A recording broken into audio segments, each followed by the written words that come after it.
तर बघा काय बातमी आहे, सर्वोच्च न्यायालयाच्या टी अनिवार्यतेबाबत पुनर्विचार करावा यासाठी सर्वोच्च न्यायालयामध्ये परत याचिका दाखल होणे कर्मचारी संघटनाकडून पाठपुरावा केला जात आहे. सर्वोच्च न्यायालयाने दिनांक 1 सप्टेंबर 2025 रोजी दिलेल्या निर्णयानुसार 1 ते 8वीपर्यंत शिकवणाऱ्या शिक्षकांना परीक्षा उत्तीर्ण होणं अनिवार्य करण्यात आलं आहे.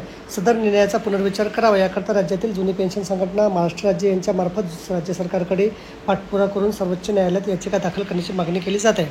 नोकरीला लागत असताना वेगळे निकष व नोकरी लागल्यास वेगळे निकष लागल्यावर वेगळे निकष याशिवाय सर्वोच्च न्यायालय मार्फत राज्य सरकारच्या अखत्यारीत विषयावर निर्णय घेणं चुकीचे असल्याची बाब यावेळी जुनी पेन्शन संघटना महाराष्ट्र राज्याच्या पदाधिकाऱ्यांनी व्यक्त केली आहे. यानुसार वकील गांधी यांच्या वतीने सर्वोच्च न्यायालयामध्ये याचिका सादर करण्यात येणार असून यामध्ये राज्य सरकारला देखील सामील होण्याची मागणी केली जात आहे. तर बघा, अशा प्रकारे अत्यंत महत्त्वाची माहिती आपल्याला समजली असेल. व्हिडिओ सुद्धा आवडला असेल लाईक करा, शेअर करायला विसरू नका.